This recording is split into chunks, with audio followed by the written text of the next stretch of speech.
Well, I can only imagine he's in South Florida. Beautiful Fort Lauderdale. Duron Carter joining us on video chat. He makes his return to the Rod Pedersen Show. He was on earlier this summer. DC, Happy New Year. How are you, my man?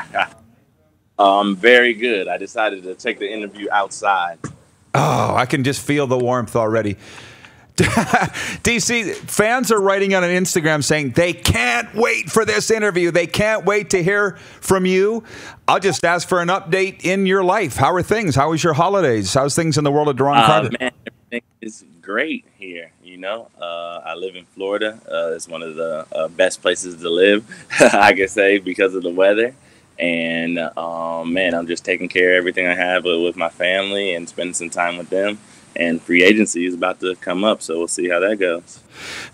Just before we get to the football, Don Jackson was with us earlier this hour, and he's in the music business. You're in the music business. I asked him, hey, believe it or not, Duron, I'm a country guy. I like two kinds of music, country and Western. I like hip-hop, but Don said he's not the same genre as you. No. It's like, we're both rap, we're both hip hop, but Don is, man, he's lyrical, man. If you listen to Don's music, he tells great stories. Mine is, I'm more of a feel good type of rapper. You know, I'm in it to make music to make people dance, make people feel good. You know, when they're riding around in the car, it's something that they can go to work to. That's more my lane. What has you more jacked right now, music or football? Be honest.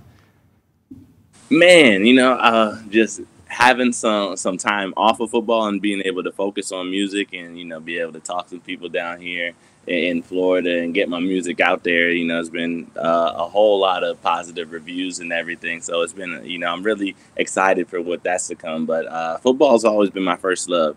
And, you know, being able to go out and play is something I always want to do till I can't anymore. So, you know, I can't wait for this next season to start. Oh, good. That's an answer I think everybody loves to hear as Duron Carter fans, that you want to play. Well, you told me you want to play to 40. I don't assume that's changed. Yeah, man, I could definitely play till I'm 40. Like, I don't have any aches or pains. I'm going all the way. So, before we look ahead to 2020 in football, 2019 in BC, you were so excited to get there. Take us through the year for you individually and the team, if you don't mind. What did you like about Vancouver and the BC Lions? Man, I had a great time. You know, Vancouver is an amazing city. The weather is definitely a plus. And the fans, people, you know, talk about BC not having fans, but they have, you know, very, very, very loyal fans, and you know, people that are still reaching out to me even to today and yesterday, and you know, and we're contacting, making business together, and you know, I'm happy that I went there. I'm glad that I had the opportunity, you know, to work under Ed Hervey and work with Mike Riley, you know, the best quarterback in the league, and you know, it's just a huge learning experience. We didn't get the wins per se and the production that, you know, that everybody wants. And football is a production business, but, you know, I'm definitely happy with what happened. Would you have changed how the season went for you? Because it wasn't a 1,000-yard season. Would you have done anything different? Yeah, I think it's just my approach to the season and just having to get on a better page with Mike Riley early and understanding where he needs me and everything, and the type of quarterback that he is, because he's a real visual quarterback. He needs to see it done, you know, all the time. And most of my career, you know, everybody's been, you know, well, he's gonna do it. You just got to trust him. And it's that sort of, you know, trust issue right there. I think that kind of hindered our football relationship. And you know, I think if we got more wins early on in the season, I think because we were getting it going before he got hurt at the end of the season, man, I think things would have been different. Darren John Lynch here, one of your biggest fans. Let's be realistic about it now. You be realistic about yourself and talk to your dad. You're one of the great receivers in football, period. Not just in the Canadian Football League, football, period. but I don't Thank you. think you've ever gone all out completely. Like you did here, a couple of years you were spectacular. Do you ever think about it? Hey, I got to go. I'm getting older now. I've got to go all out the next year and play like I can. You're brilliant. Now, do you feel that way, or is there some reluctance to go all out? Yeah, I feel the times when I do go all out or per se, and play to where I want to play at, people don't accept it in a sense, and it brings me a lot more hardships than anything. I think when I am allowed to be, sort of the emotional player I am and sort of ride the wave of the game, I think that's where I thrive most of the time. But that hasn't gotten me the longevity I need in a career. So for me, I think I have to find a happy medium of pleasing myself and pleasing everybody else. What do you want to play, cornerback or wide receiver? Man, honestly, I would like to play cornerback because it allows me to be free and be the player that I need to be and that I know I can be. Offense, man, as I'm getting older and seeing all these different offenses, there's so many different things and so many people you have to please just to get you the ball 4 times in the game. And if it gets to the point where I'll just being a people pleaser, I'm not effective at receiver, and that's shown. So I think for me to play my game, maybe DB will be the best route. Wow. Well, did we just open a Pandora's box? I thought it was a dumb question. I was going to slap him. So honestly, because somebody wrote in here earlier, DC, about the Bo Levi pick, and I was going to get to that. It comes up here every day. Every day, people probably not in South Florida. I wouldn't think that it would, but man, that's because of you, Rod. Because you were so crazy, man. You got Bo all flustered, and now he doesn't talk on Twitter. Yeah, you noticed, huh? So take me through that week, if you don't mind, because it was a wild week. Man, all right. So now I guess the statute of limitations are up. I had got into a confrontation. Long story short, a confrontation with another player on the team, and it was the same as anybody else would get into a confrontation with anybody else. And practice ended. I'm about to leave, and I get called to the coach's office. And man, when I get called to the coach's office, all the coaches are in there and all the front office staff and everything. And I think this is like 2 weeks before playoffs or something. And so Coach Jones is like, Duron, I'm sorry, we're gonna let you go. And I was just like, okay. And, there's nothing you can really respond to, just release. So just like, okay. And just like anything you want to say, I'm just like, I guess I'm sideswiped from or by the decision and everything.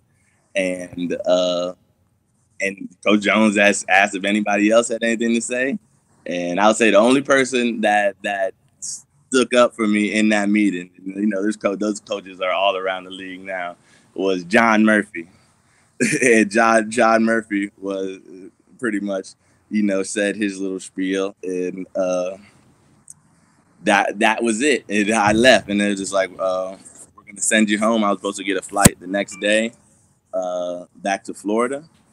And I was just waiting for that. I was waiting for that to get set up. But I went home, and I got a text from Coach Shivers, who at that time was the defensive back coach.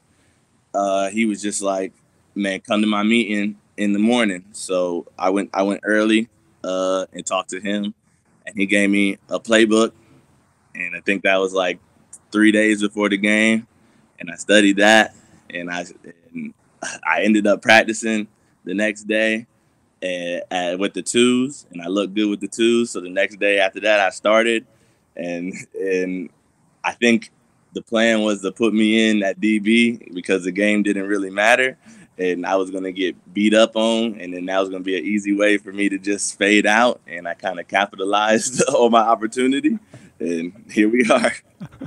Yeah, I love it. That's kind of the way that I remember it too, but the way that practice went, 37 was the player that you were in the scuffle with. It was Chris Getzlaff's first day with the team. And when practice was over, Getzlaff walked by me and I said, "Welcome to the jungle." And Chris's eyes were like this big. And he goes, "I kind of like it." He said, because of the way things were going on around. Yeah. Eddie's my guy. I love Chris Getzlaff, man. He taught me a lot. But man, he just came on the wrong day. Yeah, exactly. So we got viewers writing in. You got, well, I will say this, Duron. That's why I'm following so closely what you do. You got a lot of haters. I got a lot of haters. But you got a lot of supporters, and I got a lot of supporters. So I would say focus on them. You know, and I support you. And a lot of people, and I focus on my supporters, not the haters. Although the haters do get me out of bed every day. You know how that goes. Yeah. But yes, I understand. Taylor Curry is a big fan of yours. You know Taylor. Yeah. And he's got written and he says, yeah, he's a great dude. He goes, "What will we know first? Album release date or what team you sign with? What'll happen first?" Ooh. Man. I don't know, man. To tell you the truth, it would probably be album release date, man. I got to think about. I got to see all the moves that are getting done as far as teams and free agents and coaching staff and front office. There's a lot going on in the CFL, you know, and I just want to let the dust settle before I make a hasty decision again. Well, you can sign with anybody anytime now. Like, have you heard from anybody, or are you even leaning towards anywhere yet?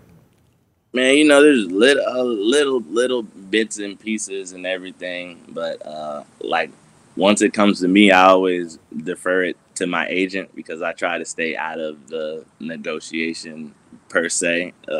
You know, it's a business deal at first before it's a relationship.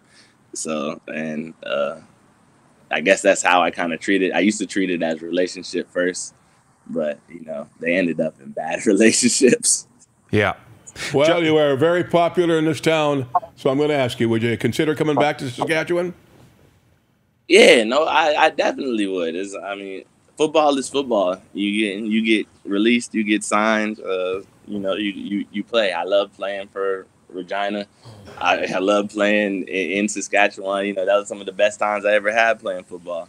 And I think we're good for each other. You know, I feed off of them and they feed off of me. Hey, lastly, you're still only 28. It seems like it's been a long road, and it has. But everybody wants to know how the story will end. We're like halfway through the story, maybe not even a quarter of the way through the story. So, sorry, there's stuff going on here in the studio behind me. What was my question that I had? Oh, yeah, XFL. Is XFL an option for you? I never really thought about it.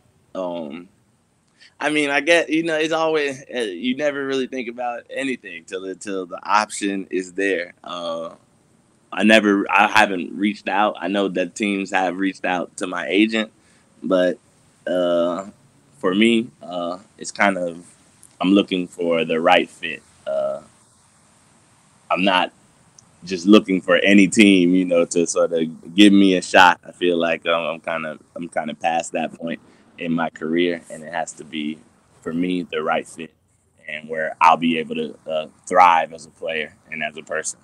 Good for you. Well, you deserve it, and we look forward to the announcement on that and your album and all the rest. DC, all the best in 2020 as always. Thanks for your time. Fans are enjoying the clarification. I hope it felt good to get some stuff off your chest, and we'll talk soon. Yeah, man. You know, like I try. for me, I try not to throw people under the bus and everything, and be like a woe is Duron story, because I understand things happen, but I would like to get the truth out there, every now and again. I get it. Oh, trust me, I'm still waiting for mine. All right, Duron. Talk to you next time. Yes, sir. I appreciate it. Thank you. You're watching Rod Pedersen On Demand. For more of The Rod Pedersen Show, visit rodpedersen.com or follow Rod Pedersen on social media.